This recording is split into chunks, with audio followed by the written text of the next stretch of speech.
RCF. En direct des régions, RCF. Jean-Sébastien Paturel. Joël Cousinard, bonjour. Bonjour.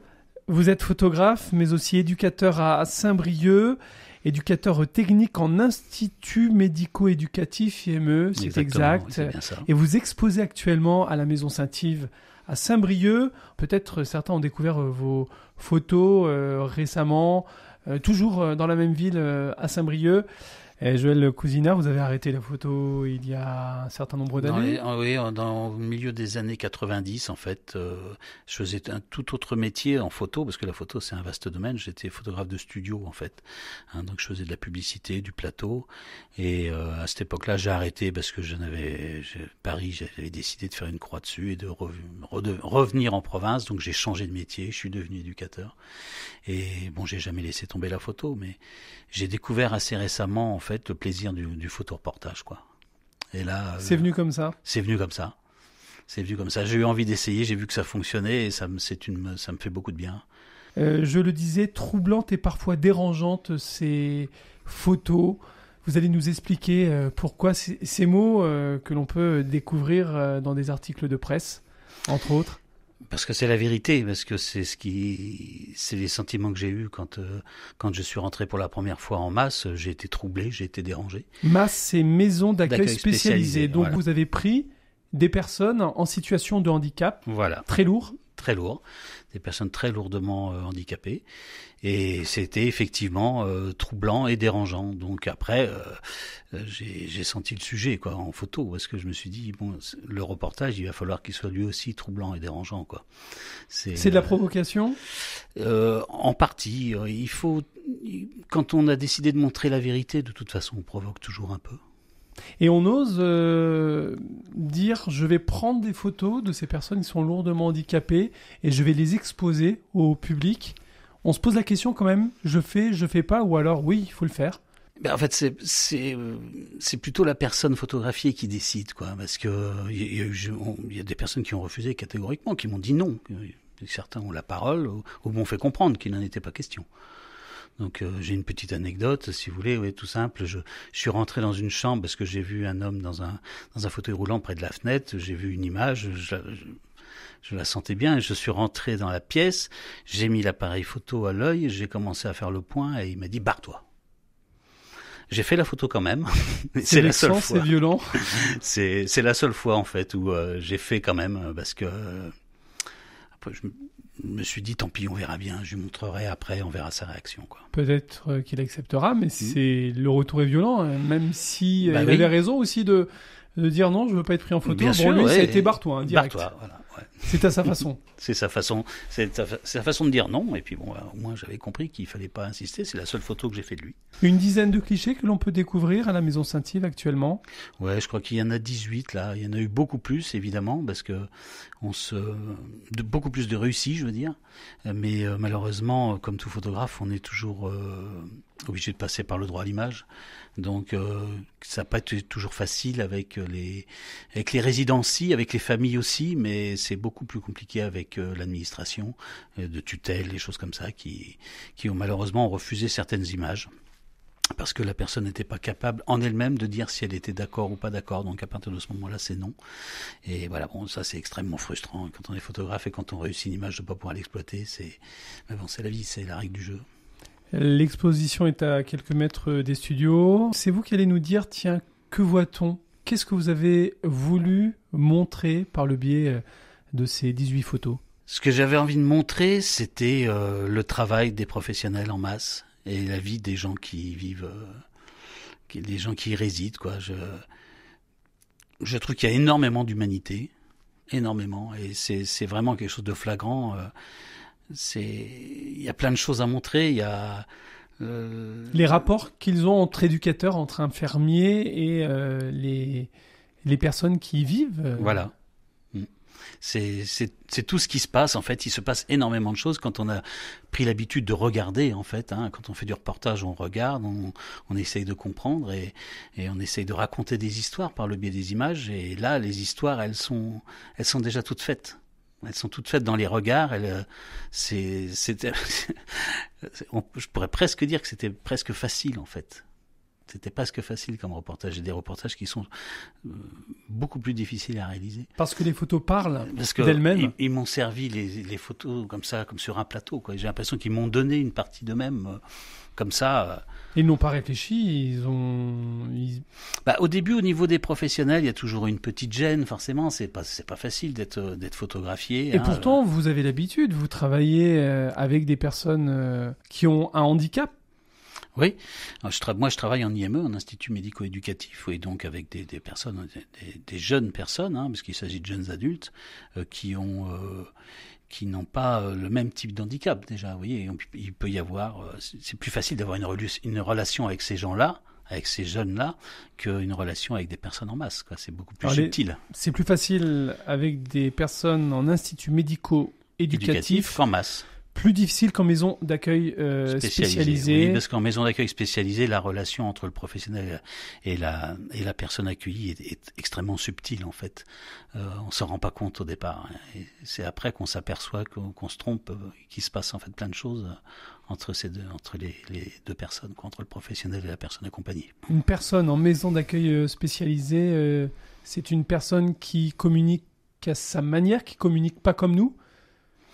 Oui, des personnes qui n'ont pas la parole. Quelles sont ces personnes ? Ouais, il y a des personnes qui peuvent pas verbaliser de toute façon, donc voilà, c'est quelquefois très peu de choses, c'est des clignements d'œil, c'est des sourires très légers, voilà, c'est des cris, des râles. Ouais, aussi, ouais, quelquefois on voit des gens comme ça qui sont profondes, très très handicapés. On a l'impression que quand on les regarde, qu'il ne doit pas se passer grand-chose, quoi. Et en fait, quand on discute avec les professionnels, on s'aperçoit que c'est pas du tout le cas. Et on le voit sur les photos. Et j'espère. Qu'il se passe quelque chose. Ouais, j'espère. Voilà, c'est ça. En fait, c'est tout est là, quoi. Les photos sont réussies à partir du moment où il se passe quelque chose, où ça se voit, quoi. Et justement, le professionnel me disait, mais détrompe-toi. Moi, je sais quand il est content, je sais quand il n'est pas content, je sais ce qu'il veut, je sais ce qu'il veut pas. Voilà, c'est... Quand on est éducateur, on s'attache à ces gens. Bien sûr, parce que on peut pas travailler avec des gens sans s'attacher. Enfin moi en tout cas. Ou alors on n'a pas sa place. Ou alors on n'a pas sa place, non. Ou alors dans les bureaux, quoi. Je veux dire, mais autrement quand on est éducateur de terrain, de toute façon, non, on a forcément une relation avec une personne, donc on s'attache, il faut mettre de côté aussi évidemment, bien sûr, il faut rester professionnel, mais c'est évident que voilà. On est dans l'humain, quoi. Ce sont des photos, on l'a dit, troublantes et parfois dérangeantes. Ça a plutôt bien fonctionné ? Parce que cette exposition, vous l'avez déjà donnée dans le cadre d'un festival à Saint-Brieuc. Oui, c'est le festival Photo Reporter Le Hoff, en fait, qui a remarqué l'exposition au départ et qui m'a proposé donc de l'exposer place de la Grille en grand format, les bâches, en bâche plastique, quoi. Pendant un mois, il est resté là, place de la Grille. Et puis après, elle a vu sa vie depuis. Voilà, ça fonctionne bien. Et les retours, vous en avez ? Les retours, j'en ai, oui, j'en ai. J'ai d'abord dérangé beaucoup au niveau de l'institution quand même. Je sais que ça n'a pas toujours été facile à comprendre. Et pourquoi ? Et oui, mais bon, l'univers carcéral. Enfin, quelquefois les gens ont des a priori comme ça, pensent, ils trouvent que c'est pas valorisant, que les personnes ne sont pas mises en valeur. Mais bon, c'était pas le but non plus. Moi, ce que je veux montrer, c'est la réalité, quoi. Donc, j'ai eu les bons retours sont venus après, quand les gens ont commencé à s'habituer aux images pour qu'on ait plus peur. Ouais. Que certaines personnes n'aient plus peur du handicap, du handicap très lourd quand même. Ouais, peut-être. Je sais pas si ça pourra permettre. À ce point-là, de ne plus avoir peur du handicap. Disons que ça peut permettre peut-être de le comprendre davantage, de voir la personne handicapée peut-être différemment aussi également. Et les retours, vous en avez eu sur un livre d'or aussi ? Oui, vous l'avez ramené ? Oui, j'ai ramené. On peut avoir quelques retours Ouais, tout n'est pas forcément facile à lire, mais c'est en général des petits textes qui font plaisir, quoi. Bon, c'est des bravos pour la qualité des photos, le choix des clichés, le choix de chacun. Bon, c'est des mots qui font plaisir. Voilà. Donc là, il n'y a que des mots qui font plaisir. Il n'y a que des mots qui font plaisir. J'ai pas. Personne n'a pris son stylo pour dire c'est une honte. Ça aurait pu. Ça aurait pu, je pense. Ouais. Ça aurait pu. Il y a quelques photos, 2 en particulier, je pense, qui peuvent réellement choquer, quoi. Et non, c'est pas de ça qu'on me dit. On me parle de sourire, on me parle de bel investissement. Que dire voilà, j'ai plein de choses comme ça. On voit que ça interpelle beaucoup d'émotions. Voilà. Pas de pitié. Je pense qu'on peut avoir, que oui, ça me paraît assez logique quand même que certaines personnes handicapées fassent pitié, oui, je pense quand même. Ouais. C'est humain aussi en même temps. Hein. Je me souviens quand l'expo était place de la Grille, là, il y a eu un moment où j'étais devant et j'écoutais ce que les gens en parlaient, quoi. Intéressant. Ce qu'ils disaient, oui. Ils ne savaient pas que c'était vous, ou alors ils ne vous reconnaissaient pas parce qu'il y avait votre photo. Il y a ma photo aussi, mais bon, quelquefois les gens ils regardent la photo, puis voilà, ça s'arrête là. Et il y a une personne qui est arrivée qui m'a reconnu par contre et qui est venue me voir, et puis qui me dit, le monsieur là sur la photo, elle me dit c'est mon neveu. Je dis ah bon, et elle avait les yeux pleins de larmes encore. En voyant cette photo, elle a regardé la photo, puis elle me disait voilà ce qui s'est passé. Quand ma sœur a accouché il y a 35 ans, il y a eu un problème à l'accouchement, l'enfant est resté dans le coma pendant plusieurs semaines et ça a donné ça. Ça a donné ça. Ça. Voilà. Ça. Il y a le ça qui est... Ouais, ça a donné ça. Et elle avait encore cette femme plein d'émotions. Elle était au bord des larmes, quoi. Encore maintenant, quoi. Ce sont des photos qui peuvent aussi émouvoir. Oui. Elles sont troublantes, elles sont très très belles. Vous avez des photos ou une préférée ou plusieurs ? Oui. Je pense que j'en ai une particulièrement réussie. Une. Ouais. Alors dont je suis fier. Ouais. Allez-y, on peut savoir laquelle ? Oui, c'est la photo qui se passe au moment des toilettes, où on a donc une personne torse nu. Elle est assise, la personne ? Non, elle est debout. Elle est debout en fait. Après elle est assise parce qu'il y a 3 photos. C'est une série de 3, mais celle qui est la plus intéressante selon moi, c'est celle où il est debout de 3/4 et on voit à l'arrière un professionnel flou. De par sa position, on comprend qu'il est en train de le changer. Il y a le regard de Sébastien, je crois qu'il s'appelait. Le regard de Sébastien qui regarde l'objectif, qui me regarde en train de le photographier. Et bon, là, il se passe vraiment quelque chose. C'est une photo dont je suis particulièrement fier. Vous dites qu'elle est réussite, pourquoi ? Je sais pas. Vous savez, ce n'est pas parce qu'il vous regarde.